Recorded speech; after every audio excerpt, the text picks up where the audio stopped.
Hi, we're here at the Cebu airport. We're gonna get pasalubong for some people in Manila. So we're gonna ask, ano po yung pangalan niyo, ma'am? Pearly. We're ask Aling Pearly kung ano yung mga okay na finds dito sa Cebu when we go back to Manila. Ano po yung pinaka-okay na pusit niyo? Yan. Itong ganito. Ano yung tawag dito? Pusit. Pusit lang? Ano yung pinaka-mabentang klaseng pusit? Itong ganito kasi malambot. Malambot na Pag, pusit? pag maliit. Pag maliit, malambot. Papakita natin. Hindi makunat ba? Hindi makunat. Ano po yung isang klase? Mayroong ito. Uh-huh. Yan, pag naluto mo to, Ano tawag? mabango. Ano tawag dito? Pusit din yan pero tarurot lang. Pero ito yung mabango na Tarurot. pusit. Ang tawag? Tarurot. Masarap.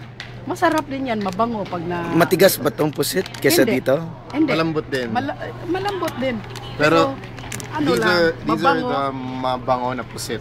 These are the pusit tarurot. So tignan niyo mabuti. Mabango? Amoy mo.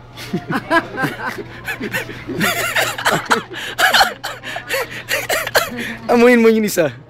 Para Pag naluto man, sir. Pag naluto na, mabango. Ito walang amoy. But ito, amoy funky. Ay kasi yung ano, Humpy.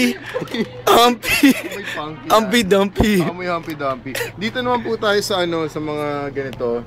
Ano naman po yung specialty niyo dito? At ano po, ano ba? yung ito? specialty namin dito, ito talaga. Ah. Cereal. Kaya special Ito nakalagay lang ang special. product sa Cebu na wala sa ibang